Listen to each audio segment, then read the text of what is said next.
My name is Paul G, and I go to these conference centers to tell people about Jesus, the real Jesus of the Bible.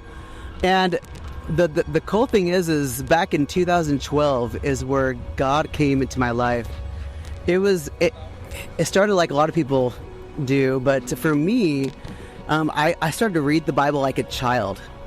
And when I started doing that, I started seeing things in my belief system that didn't match up with what the Bible was saying. So therefore, I had to make a decision. Was I going to keep following and believing in things that I had been taught all my life? Even though it sounded good on paper, like eternal marriage, becoming a God in the afterlife, I needed to know for myself if that was right. So for me, I needed to search the scriptures, as Jesus said. I did that, and I started seeing that Jesus said there is no marriage in heaven, and that we'll be like unto angels and not gods.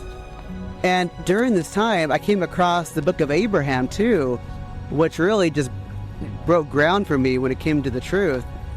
And I found out that it was really the book of breathings, the book of the dead, and where they would just put these scrolls in burial chambers, and it had nothing to do with co-op, priesthood, the things that we read about in the book of Abraham, especially the facsimiles. So, I was in my closet when I was contemplating all these things, and I thought it was better to be saved and to follow Jesus than to go along with what I had believed in all my life and feel comfortable in a church I don't believe in.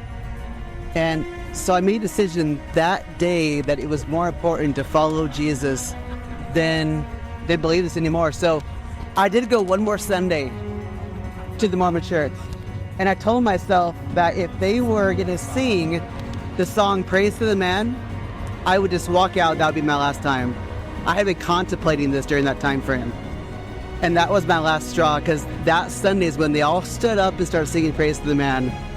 And I told my wife, I'm out of here. So we all got up and walked out. She's like, "What are you doing?" I'm like, "I'm out. I'm done." So I just walked out, and that was the beginning of a transformation that took place in my life. I could not read the Bible before without falling asleep to it in the past.